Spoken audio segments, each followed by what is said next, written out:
نے بتا ہی دیا آپ کو کہ موسم کے مزاج سے کرتے ہیں، کیونکہ موسم کا مزاج جو ہے وہ بدلا سا انٹائر نارتھ انڈیا کے اندر دکھ رہا ہے۔ اتر پردیش سے لے کر دلی اور دلی سے لے کر جموں کشمیر تک ٹھنڈ نے ایک بار پھر اپنے پیر جو بسا لیے ہیں، اور شدید ٹھنڈ کے بیچ اب درجہ حرارت میں بھی نمایاں کمی جو ہے وہ دیکھنے کو مل رہی ہے۔ محکمہ موسمیات کی پیشن گوئی کے مطابق فی الحال آئندہ 24 گھنٹوں کے دوران مطلع ابر آلود رہے گا، تاہم بوندا باندی یا برف باری کا کہیں پر بھی امکان نہیں ہے۔ سرد ہواؤں کی لہر لگاتار جاری ہے، جس کی وجہ سے نہ صرف جموں کشمیر بلکہ لداخ کے اندر بھی درجہ حرارت میں نمایاں کمی جو ہے وہ دیکھنے کو مل رہی ہے۔ پہلگام کے اندر درجہ حرارت -10.9 ڈگری سیلسیس ریکارڈ کیا گیا تھا، اور کرگل شہر کے اندر 15.8 ڈگری ریکارڈ کیا گیا تھا درجہ حرارت۔ اور جہاں درجہ حرارت کی ہم آپ کو بات بتا رہے ہیں، وہیں پر خبر یہ بھی ہے کہ سری نگر جموں قومی شاہراہ گاڑیوں کی آواجاہی کے لیے بدستور کھلی ہوئی ہے، اور کل محکمہ موسمیات کی پیشن گوئی کے باوجود بھی جس طریقے سے ٹریفک عملے نے کام کیا ہے اور ٹریفک انتظامیہ کی طرف سے یہ صاف کر دیا گیا ہے کہ گزشتہ 24 گھنٹوں کے دوران جو اتوار کا پورا دن ہے، صرف آدھے گھنٹے کے لیے قومی شاہراہ پر گاڑیوں کی آواجاہی کو روکا گیا، کیونکہ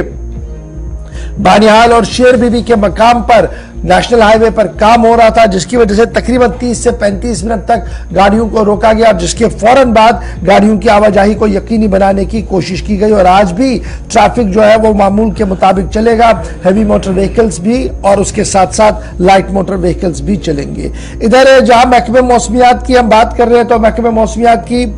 پیشن گوئی کے مطابق لداخ کی جب ہم جہاں تک بات کرتے ہیں، جہاں پر سردی کا شدید اثر اس وقت لیہ کے اندر بھی ہے، کرگل کے اندر بھی ہے، نئے ریکارڈز بنتے ہوئے نظر آ رہے ہیں، اور درجہ حرارت 15.4 ڈگری جہاں کرگل کے اندر چلا گیا ہے، وہیں پر رات کا درجہ حرارت 18 تک یعنی -18 کے آس پاس بھی آپ کو نظر آ رہا ہے۔ گلمرگ کی جہاں تک بات کریں، جو نارتھ کشمیر بارہمولہ ڈسٹرکٹ کا حصہ ہے، تو وہاں پر درجہ حرارت 10.4 ڈگری ریکارڈ کیا گیا ہے، اور اسی طریقے سے کپوارہ کے اندر 1.3 اور شہر سری نگر کے اندر بھی رات کے درجہ حرارت میں نمایاں کمی جو ہے وہ ایک بار پھر دیکھنے کو مل رہی ہے۔ محکمہ موسمیات کی پیشن گوئی یہ بھی ہے کہ ایولانچ آنا ہے، یعنی ایک بار پھر تیز ہوائیں پہاڑی علاقوں کے اندر چلیں گی، برفانی تودے یا مٹی کے تودے گرنے کا خدشہ ہے، اس لیے پہاڑی علاقوں کے اندر رہنے والے لوگ جو ہے وہ عبور مرور کے دوران یعنی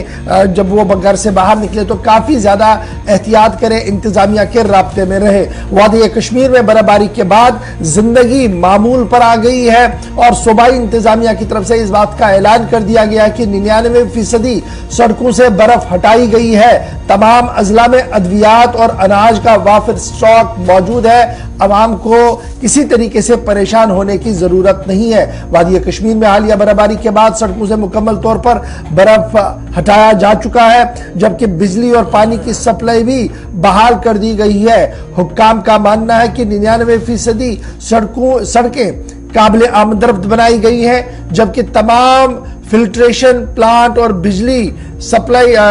کرنے والے ادارے جو ہے وہ 100% اپنا کام کر رہے ہیں۔ تو ایک طرف سے جو گزشتہ دنوں برف باری ہوئی تھی، اس کے بعد صوبائی انتظامیہ کا بیان، اس بیچ خبر یہ کہ سری نگر جموں قومی شاہراہ بھی بدستور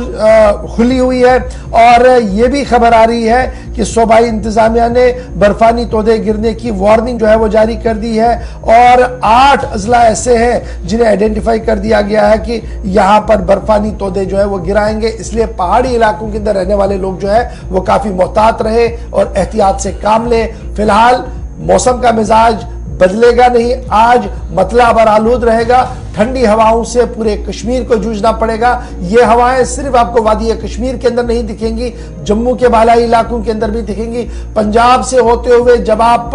دلی تک آئیں گے تو اس پورے خطے کے اندر آپ کو شدید سردی صبح ضرور